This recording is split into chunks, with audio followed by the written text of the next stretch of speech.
د لوی او بخونکي خدای تعالی په نامه عزتمند اوریدونکو د دې ګړۍ خبرونو ته ښه راغلاست. بشپړ خبرونه. د متحده ایالاتو د سنا مجلس بهرنیو اړیکو کمیټې هغه لایحه تصویب کړې چې موخه یې امریکا بودجه اسلامي امارت ته د رسیدو مخنیوی دی. د یادې کمیټې رئیس ویلي چې په افغانستان کې تر 2000 ډېر امریکایان وژل شوي او له 100 څخه زیات نور ټپیان شوي دي او د امریکا مالیه ورکوونکي پیسې باید اسلامي امارت ته ونه رسیږي. په داس حال کې د اسلامي امارت ویان ذبیح الله مجاهد تازه ویلي چې متحده ایالاتو اسلامي امارت ته کومې پیسې نه دي استولې بلکې دا بودجه د بشري مرستو لپاره د نړیوالو سازمانونو ته لیږدول شوې ده. د امریکې د سنا بهرنیو اړیکو کمیټې اسلامي امارت ته د مرستو د مخنیوي طرحه تصویب کړه. د امریکې د سنا جرګې د بهرنیو اړیکو کمیټې اسلامي امارت ته د امریکې د مرستو د رسیدو د مخنیوي طرحه تصویب کړې ده. د یادې کمیټې مشر سناتور جیم ریش ویلي چې د افغانستان د جګړې پر مهال له 2000 زیاتو امریکایي سرتیر وژل شوي او له 100 ډېر نور ټپیان شوي. تر اوسه د دې طرحې د عملي کېدو او د بشري مرستو پر بهیر د هغې د احتمالي اغېزو په اړه نور جزئیات نه دي خپاره شوي. دا څرګندونې په داسې حال کې کېږي چې د افغانستان د اسلامي امارت ویان ذبیح الله مجاهد تازه ویلي امریکا اسلامي امارت ته هیڅ ډول پیسې نه دي استولي. د هغه په وینا یا د پیسې یوازې د نړیوالو بشري بنسټونو له لارې د بشري مرستو لپاره افغانستان ته لیږل شوي دي. د اسلامي امارت ویان مولوي ذبیح الله مجاهد ویلي چې د امریکې لخوا د اسلامي امارت لپاره د مرستو د رسیدو ادعاوې بشپړ استخباراتي تبلیغات دي او حقیقت نه لري. با اونجا آمریکا و بعضی کشورهای دیگر هم اعانه و کمک میکردن با مؤسسات ولی کاملا زیر کنترل مؤسسات بود. اما 40 میلیون دلار هم از همون پولی است که به مؤسسات به خاطر تطبیق امور بشری و حقوق بشر مصرف میشد. خب به خاطر امارت اسلامی افغانستان یک پول هم کسی روان نکرد، یک حبه و یک افغانی هم کسی روان نکرد و یک دلار هم نداده و ما نیاز هم نداریم. پالیسی همین است که ما کمک از کس نمیخوایم. با خصوص آمریکا که ما در جنگ بودن یک پولش هم به افغانستان نامده به خاطر کمک با حکومت و نظام. دا څرګندونې په داسې حال کې کېږي چې د افغانستان لپاره د بشردوستانه مرستو موضوع له هم د کابل او واشنګټن ترمنځ د اصلي اختلافاتو له محورونو څخه ګڼل کېږي. له پټو عملیاتو د امریکایي نیولې تر د اسلامي جمهوریت د مشر په نښه کولو پورې د ایران پر ضد د واشنګټن پوځي انتخابونه د ډونالډ ټرمپ پر میز پراته دي. په ورته وخت کې اسرائیل هڅه کوي چې د یوې نوې حملې لپاره هم امریکا ډګر ته راکش کړي. خو د معادلې په بل لور کې ایراني چارواکو خبرداری ورکړی چې که متحده ایالات هره تېروتنه وکړي نو په سیمه کې به ځواکونه د اسلامي جمهوریت مشروع هدفونه وي. امریکایي سرتیري به په اسانه د ایراني ځواکونو له منګولو خلاص نشي. په قطر کې د اسلامي امارت سفیر سهیل شاهین په افغانستان کې د فرانسې د سفارت له شارج دافیر سره کتلو د افغانستان د بهرنۍ اقتصادي پالیسۍ روغتیايي خدماتو راستنېدونکو اړتیاوو او د اړخیزو ډیپلوماټیکو اړیکو په اړه خبرې اترې کړې دي. په دوحه کې د افغانستان د سفارت په وینا تمه کېږي چې فرانسوي ډیپلوماټ په راتلونکي کې کابل ته سفر وکړي تر څو د دې مسألو په اړه نورې خبرې اترې وکړي. په یوه جلا غونډه کې ښاغلي شاهین په افغانستان کې د هالند د سفارت له شارج دافیر سره هم کتلي او د دوه اړخیزو ډیپلوماټیکو اړیکو په افغانستان کې د بشري مرستو او د راستنېدو ننګونو په اړه خبرې اترې کړې.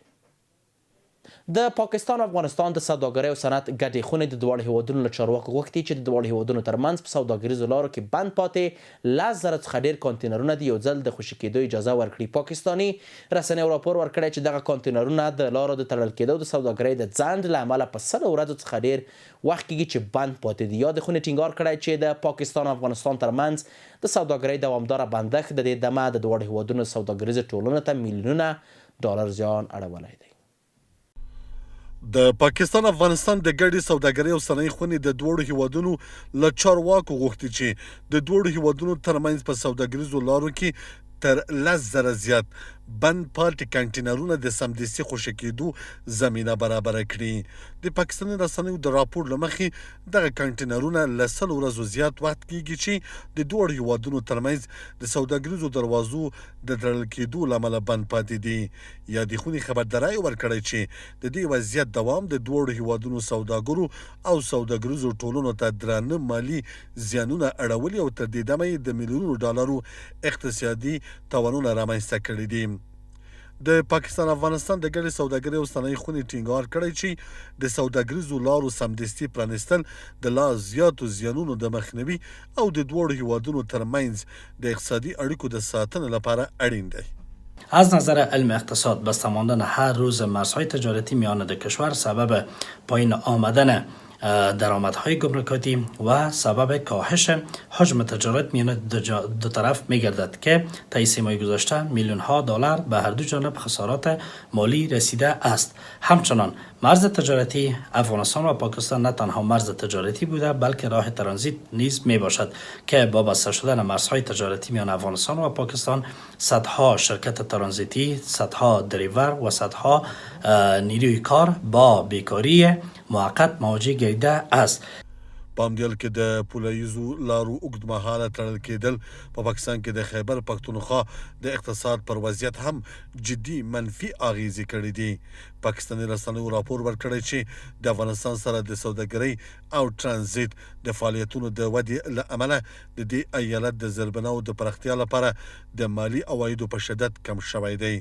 د راپورونو پر اساس خیبر پختونخوا یوازې د روان مالی کال په لومړیو 7 میاشتو شاوخوا کې 3.49 میلیارډ روپۍ زیان کړی. د دې ایالت چارواکو خبرداری ورکړی چې که له افغانستان سره سوداګریز فعالیتونه همداسې بند پاتې شي نو د سیمې پر اقتصاد به یې منفي پایلې لا ژورې او پراخې وي. دا ټول په داسې حال کې ده چې د افغانستان اسلامي امارت له پاکستان څخه غوښتنه کړې چې د سوداګریزو لارو د بیا پرانستلو لپاره باید لازم تضمینونه ورکړي چې د دې لارو څخه د سیاسي فشار د وسیلې په توګه استفاده ونه کړي. د تخار ولایت د ورسج ولسوالۍ د سیرت النبي ازموینه د 400 څخه زیاتو زده کوونکو ترمنځ ترسره شوه او په دې سیالۍ کې د لومړي او دوهم درېیم مقام ګټونکو ته جایزې ورکړل شوې. د تنظیم کوونکو په وینا دا پروګرام د دیني پوهاوي د پیاوړتیا او د سیمې د ځوانانو ترمنځ د سالم رقابتي فضا د رامنځته کولو په موخه ترسره شوې. د سیرت النبي سیالۍ د تخار ولایت په ورسج ولسوالۍ کې د بیلابیلو ښوونځیو او مدرسیو له 400 زیاتو زده کوونکو په ګډون ترسره شو. دغه ازموینه د اسلام د سپېڅلي پیغمبر له سیرت سره د لا زیاتې بلدتیا او د دیني ارزښتونو د ترویج په موخه جوړه شوې وه چې په رسمي ډول د سیمې د ځوانانو او فرهنګي څیرو له پراخ هرکلی سره مخ شو. برای سومین بار است که امتحانات امارت اسلامی در ولسوالی ورسج برگزار میشه. امتحان اول امارت شناسی و امتحان دوم حق المبین و امتحان فعلی سیرت النبی صلی الله علیه و سلم بوده. الحمدلله و المنه در 3 امتحان مردم ورسج بسیار پرشور درخشیدن. این موضوعات را خداوند تبارک و تعالی برای پیامبر ما و شما صلی الله علیه و سلم وحی برای اولین بار وحی نازل میکرد، اما برای اولین بار موضوع اقرا است. اقرا بخوان موضوع تعلیم و تربیت است. پس دانسته شد که علم بسیار عظمت خاصی دارد. په دې سیالۍ کې چې د ولسوالۍ په کچه ترسره شو، سید سهیل د خپلو علمي او فکري وړتیا په ښودلو سره وشو کولی چې لومړی مقام خپل کړي او ورپسې 2 نورو ګډونوالو په ترتیب سره 2م او 3م مقام ترلاسه کړل. و دیگه تشکر میکنم از این پروسه الاتصال که برای ما این رقم امتحانات پیشکش میکنیم تا ما بتونیم نبی خدا و نبی و پیامبر خدا بشناسیم. ما مراقب بسیار زیاد گرفتم. از ما اول که اسمش شنیدم کتاب خواندم و درس خواندم تا بتونم به یک مقامی درست. ما احساس بسیار خوبی دارم که در بین 600 نفر مقامی اول گرفتم. پیام با همسن سال خودم است که درس بخوانن و کوشش کنن تا در عرصه های معرفت در کلاهای بلند برسن و هیچ وقت از تلاش خود دست نکشن. امتحان خوب بود، بر نبود، راحت بود. 50% دیگه. خواستم از همه است که هموطنان درس بخوانن و یا جای خود برسن. از اینکه کوچه گردی کنن و ولگردی کنن هیچی نمیشه. باید که یک درس بخوانن خود در آینده برسانن. خواستم از همه است که یک میخوام درس بخوانم دکتر شم. د ګډونوالو پر وینا دغه پروګرام د سیمې ځوانانو ترمنځ د دیني پوهاوي د پیاوړتیا او د سالم رقابتي فضا د رامنځته کولو په موخه ترسره شوه او پایله یې ځوان نسل وهڅول چې زده کړې وکړي او له دیني او اخلاقي تعلیماتو سره بلد شي. شاگردای عزیز ما چیزی باز که اهل معرفت ما شاگردای عزیز ما صورت او سیرت حضرت محمد صلی الله علیه و سلم بشناسه، نسبش بشناسه که حضرت محمد صلی الله علیه و آله و سلم از کدام قبیله بود، از کدام شهر بود، نسب از کدام نسب بود. د دې سیالۍ د لومړي، 2م او 3م مقام ګټونکو ته د ستاینې په موخه جایزې ورکړل شوې. عزتمندو لیدونکو د 8 بجو خبري ټولګه پر همدې ځای پای ته ورسېده. تر بیا کتو په الله پاک مسپارم. ښه شپه.